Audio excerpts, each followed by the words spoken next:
Okay, let's go across to my first newsmaker tonight. Mukul Rohatgi, former Attorney General, one of the country's leading lawyers, is joining me to make sense of this case for us. Mr. Rohatgi, when the bail plea was rejected yesterday, no recovery, no trail of dealings, no money exchange, no phone records with any convicted peddler, no past history, no past police records, no witnesses. So on the basis of what is being called conscious possession, the fact that one of his friends was allegedly, or ARYAN'S friends had drugs, ARYAN doesn't get bail, and on the basis of WhatsApp chats. What do you make out of this case? Rajdeep, you have made all the points which any lawyer will make in a court of law. As you said, no recovery, no consumption, no medical test, no past history, no other issue except so-called WhatsApp chat, which is the foundation of the order of the court. There is nothing else. And apart from WhatsApp chat, it talks about quote unquote involuntary confession. So a confession made to an enforcement officer is a very, very weak piece of evidence. And a WhatsApp chat is equally weak. A WhatsApp chat can be proved under special law and special rules that will be in a trial. But as of today, we are only talking about bail. We are not talking about conviction or acquittal, mind you. So what do you see in bails? You see the nature of offense. Nature of offense is based on small quantity or commercial quantity. Here it is no quantity. It can be based on regular consumption. There is no proof of consumption. It can be based on past history. There is no past history. If this is the position and somebody has 4 grams of charas in his shoe, which may be a co-accused or whatever, there is no way that this offense can require a punishment of a year or more, where bail is to be for the asking. Merely by putting sections which have more serious offenses doesn't change the nature of the facts. So no, if these broad 4 or 5 facts are available on the table, then according to me, the equation only ends in bail and cannot end in jail. No, you're making an important point that I'm going to flash. Here is a former Attorney General of the country saying that prima facie you believe that bail should be automatic in a case like this. Am I to understand you rightly? Because he's been charged under Section 27 of the NCB, of the NDPS, where it's not easy at times to get bail. So are you saying that you go by the facts of the case or the section under which you are charged? No, Rajdeep, first you go by the facts. Let me give you an example.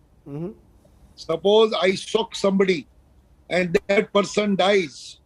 You will not have a murder charge, and even if you put a section for murder, the judge will see what the facts are. So merely by putting sections doesn't change the facts. So you look at the facts, look at the fact that 3 weeks have gone by. Now let me carry it further. The order of the judge is purely based on a WhatsApp chat. A WhatsApp chat with whom? Are you saying that this young man is a peddler? Now, if he is a peddler, then he would have some principles, some customers. He would be a chain. He would be a link in the chain. Where is that chain? No, NCB is saying they are investigating the chain. Mr. Rohatgi, NCB claims they are investigating the chain. Yeah, but Rajdeep, in 21 days of investigation, will you not have a customer or a principal of the chain? You would not know the name. You would not know anybody in 21 days.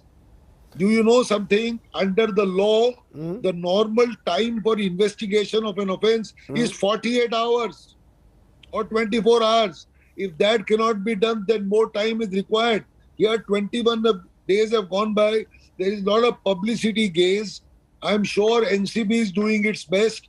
But if you have done your best, what is the result? of 21 days. A judge will ask Mr. NCB, what have you recovered in 21 days? Have you recovered the fact that this man is a peddler in the middle and he has customers at one end and principals at the other? Who are they? What do the chats lead to? Nothing. We have heard nothing in 21 days. Then what? In yesterday's order, Mr. Rohatgi, the judge has passed has evolved this interesting concept of conscious possession, which means effectively that if my friend who's traveling with me has contraband or has drugs, I can be accused, in this case Aryan, of also being guilty of conscious possession. Does this surprise you? Is this a doctrine that can be hugely troublesome? Because I am at a party tomorrow, someone next to me is having drugs, I will be accused of conscious possession.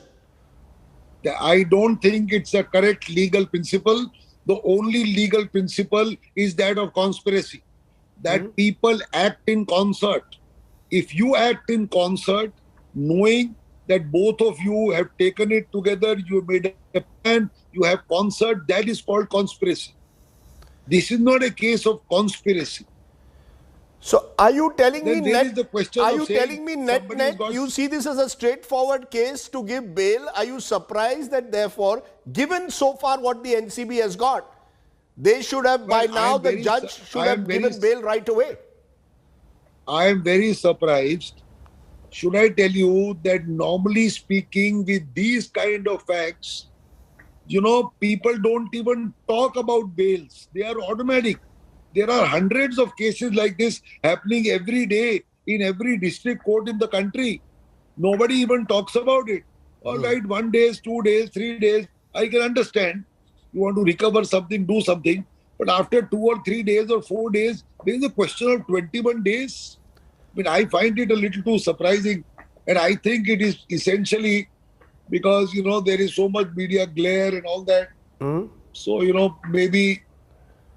maybe the courts also at times think it is better to err on the side of caution and therefore don't grant bail. It could well be one of those cases. Let me therefore ask you in conclusion, what next? What do you see happening next in this case? The matter goes to the High Court on the 26th. We don't want to prejudge what the court says.